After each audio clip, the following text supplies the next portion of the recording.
Hello student, welcome to my channel learn biology with Kavita. मैंने class 12th के लिए एक सीरीज़ चलाई है जिसमें मैं आपको पूरी एनसीईआरटी सिंप्लीफाइड वे में समझाऊंगी। चैप्टर 1 रिप्रोडक्शन इन ऑर्गेनिज्म हम लोग पढ़ रहे थे, जिसमें से पार्ट 1 पार्ट 2 वीडियो मैं ऑलरेडी अपलोड कर चुकी हूँ। पार्ट 3 को देखने से पहले उन वीडियोज़ को ज़रूर देखिएगा। आज का जो हमारा टॉपिक है वो types of asexual reproduction. Types of asexual reproduction में भी मैं ऑलरेडी बाइनरी फिजन को एक्सप्लेन कर चुकी हूँ और बर्डिंग को एक्सप्लेन कर चुकी हूँ।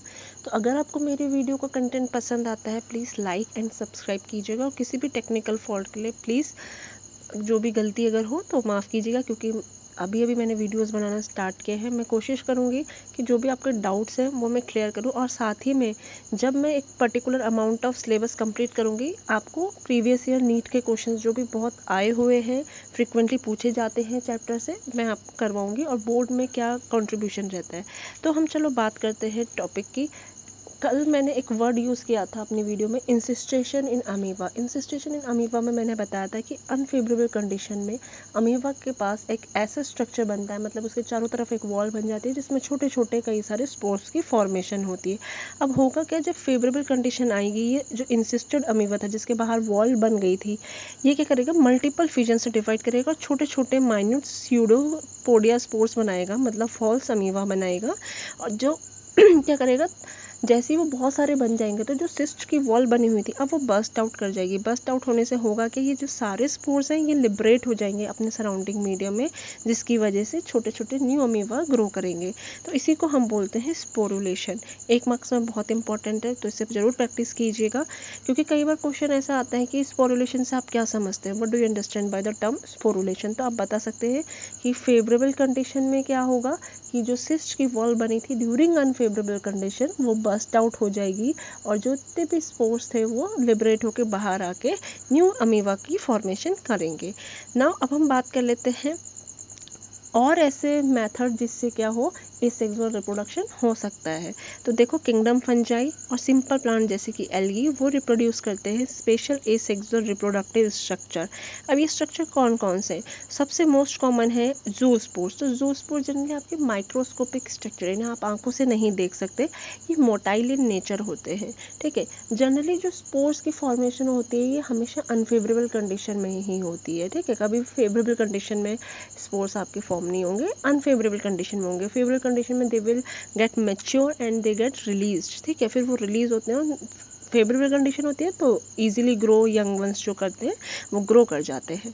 अब हम बात करते हैं other common asexual reproductive structure are conidia. अगर हम बात करें कोनिडिया की, तो कोनिडिया की फॉर्मेशन किस में होती है, तो कोनिडिया की फॉर्मेशन आपको पेनिसिलियम में देखने को मिलेगी, और बर्ड्स आपको देखने को मिलेंगे हाइड्रा में। तो ये सब एसेक्सुअल रिप्रोडक्टिव स्ट्रक्चर्स हैं जो डिफरेंट डिफरेंट ऑर्गेनिज्म में पाए जाते हैं। गैम्यूल्स आपको कहाँ पे मिलेंगे, स्पॉन्ज में मिलेंगे। तो ये आप पहला डायग्राम देख रहे हैं, ये किस चीज़ का डायग्राम है, ये आपका डायग्राम है जूस्पोर का। फिर आपका कोनिडिया की फॉर्मेशन है, फिर इसी तरह बर्ड की फॉर्मेशन है। ठीक है, तो ये सारे जो स्ट्रक्चर्स हैं आप इनको एक बार क्लियरली देख लीजिएगा। ठीक है, तो आपको समझ में आ जाएगा कि ये सारे वेजिटेटिव स्ट्रक्चर किस तरीके से न्यू इंडिविजुअल की फॉर्मेशन करते हैं। अब हम बात करते हैं कि वेजिटेटिव रिप्रोडक्शन एसेक्सुअल रिप्रोडक्शन है। तो येस, वेजिटेटिव रिप्रोडक्शन आपका एसेक्सुअल रिप्रोडक्शन है। वाई डू यू से, क्योंकि इसमें भी जो इंडिविजुअल बॉन्ड होते हैं वो बहुत ज़्यादा सिमिलर होते हैं अपने अदर प्रोजेनीज के साथ या अदर जो उनके सिबलिंग्स होते हैं। In is the term clone applicable to the offspring form by the vegetative reproduction, yes, क्योंकि they are morphologically and genetically similar. While in animals and other simple organism में हम एसेक्सुअल वर्ड का ज़्यादा use नहीं करते। क्यों हम asexual word का ज़्यादा यूज़ नहीं करते, देखो जनरली जितने भी ऑर्गेनिज्म होते हैं, ठीक है, उनमें मोड ऑफ रिप्रोडक्शन सेक्सुअल होता है। अगर हम एक दो एक्सेप्शन को छोड़ दें, क्योंकि एक्सेप्शन मैंने वर्ड यूज़ कर ही लिया तो मैं बता देती हूँ।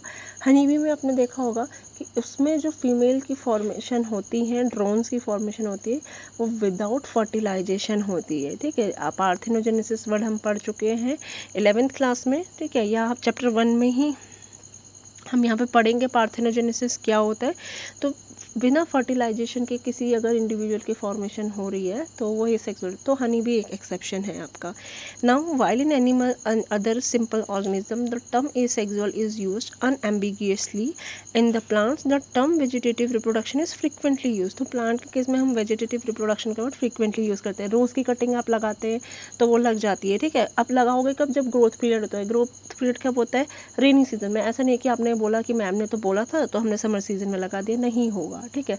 कोई भी आप रिप्रोडक्टिव पार्ट या वेजिटेटिव पार्ट को तभी ज़्यादा अच्छे से ग्रो कर सकते हैं जब फेवरेबल कंडीशन होगी, और जनरली प्लांट्स के लिए वो टाइम होता है स्प्रिंग्स का या फिर रेनी सीजन का।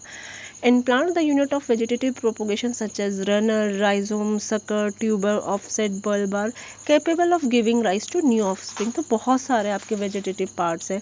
आपने ओनियन में देखा होगा तो बल्ब है, ठीक है। अगर आप राइजोम की बात करें तो आप अगर उसकी बात करें, जिंजर की बात करें तो उसमें राइजोम की फॉर्मेशन है।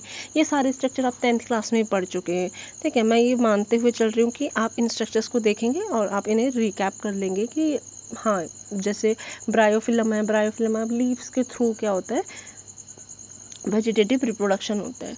अब हम बात करते हैं, since the formation of this structure does not involve two parent the process involve is asexual. क्योंकि जितने भी वेजिटेटिव, अभी क्वेश्चन क्या था कि आप क्यों बोल रहे हैं वेजिटेटिव पार्ट एसेक्सुअल रिप्रोडक्शन कह सकते हैं, क्यों कह सकते हैं, क्योंकि यहाँ दो पेरेंट्स की इन्वॉल्वमेंट नहीं है और सिंगल पेरेंट ही आपके क्या कर रहा है, इस न्यू प्रोजेनी की फॉर्मेशन कर रहा है। तो हम इसे बोल सकते हैं यस, वेजिटेटिव रिप्रोडक्शन को हम एसेक्सुअल रिप्रोडक्शन कह सकते हैं। Now in some organism if body break into distinct pieces that is fragment, each fragment grows into an adult capable of producing offspring. तो यहाँ पे बात आती है फ्रेगमेंटेशन की। तो फ्रेगमेंटेशन भी टाइप ऑफ एसेक्सुअल रिप्रोडक्शन है जिसमें एक बॉडी पार्ट डिवाइड होकर टूट जाता है और नए बॉडी पार्ट्स की बनाता है। तो ये आपका हो गया आपका एसेक्सुअल रिप्रोडक्शन। नाउ अब हम जिस टॉपिक की बात करने जा रहे हैं ये बहुत बहुत ज़्यादा इंपॉर्टेंट टॉपिक है, क्योंकि बोर्ड का तो ये फेवरेट क्वेश्चन है। मोस्ट ऑफ टाइम ये क्वेश्चन क्या किया जाता है, रिपीट किया जाता है। तो यस, हाँ, ये टॉपिक है टेरर ऑफ बंगाल। क्यों इसके लिए हमने, जिस स्पीसीज़ की हम बात करें तो उसके लिए terror of Bengal word use किया। तो ये जो टेरर ऑफ बंगाल है, इस स्पीसीज़ का नाम है वाटर हाइजिंथ, ठीक है। याद रखेगा कि किसको कहा जाता है टेरर ऑफ बंगाल, तो आपका आंसर होगा हमेशा वाटर हाइजिन। तो ऐसा क्यों कहा गया टेरर ऑफ बंगाल, तो जनरली ये जो स्पीसीज़ है, ठीक है, इसे इंट्रोड्यूस कराया गया था इसकी खूबसूरत दिखने की क्वालिटी की वजह से, ठीक है। ये इतनी ज़्यादा इन्वेजिव हो गई पानी के अंदर कि इसने वहाँ का ऑक्सीजन सारा ड्रेन आउट कर लिया, सारा एब्जॉर्व कर लिया, जिसकी वजह से जो नीचे लिविंग लाइफ थी, ठीक है, वो क्या करने लगे, डिस्ट्रॉय होने लगे, या एक्वेटिक एनिमल्स थे वो मरने लगे। तो पढ़ लेते हैं। You must have heard about the scourge of the water bodies or about the terror of Bengal. This is nothing but the aquatic plant water hyacinth। ये एक water hyacinth का plant था which is one of the most invasive weed found growing wherever there is a standing water। standing मतलब रुका हुआ पानी जहाँ पे है तो वहाँ पे एज अ weed जंगली घास की तरह ये ग्रो करने लग गया। इसने ऑक्सीजन ड्रेन करा जिसकी वजह से बहुत सारी फिशेस की डेथ हो गई। You may find it interesting to know that this plant was introduce in India because of its beautiful flower and shape of lips. इसे इंडिया में इसीलिए इंट्रोड्यूस किया गया था तब क्योंकि इसके ब्यूटीफुल फ्लावर्स थे और ब्यूटीफुल लीव्स थे। अब आप कहोगे मैम टेरर ऑफ बंगाल आपने क्यों बोला इंट्रोड्यूस तो इंडिया में किया गया था, तो भाई पहले जो बांग्लादेश था इंडिया का ही पार्ट था, बाद में वो सेपरेट हुआ है, तो तब से ही इसका नाम टेरर ऑफ बंगाल पड़ चुका था। Since the can propagate vegetatively at a phenomenal rate and spread all over the water body in a short period of time। ये इतना ज़्यादा इन्वेजिव था कि with in a short period of time में क्या हुआ, ये पूरी वाटर बॉडी के ऊपर फैल गया। तो ये था हमारा टेरर ऑफ बंगाल। अगर आपको मेरा कंटेंट पसंद आया तो प्लीज़ ज़रूर लाइक एंड सब्सक्राइब कीजिएगा and thank you for watching my video. किसी भी तरीके का डाउट हो आप मुझसे पूछ लीजिएगा। अब हमारा थोड़ा सा टॉपिक रह गया है एसेक्सुअल रिप्रोडक्शन का, जिसे मैं नेक्स्ट लेक्चर में आपके साथ शेयर करूँगी और मैं डेली ही कोशिश करूँगी कि मैं डेली वीडियोस अपलोड करूँ जिससे आप लोगों को हेल्प मिले। तो please do like and subscribe my channel. मेरे से जितना भी पॉसिबल होगा मैं आपको ज़रूर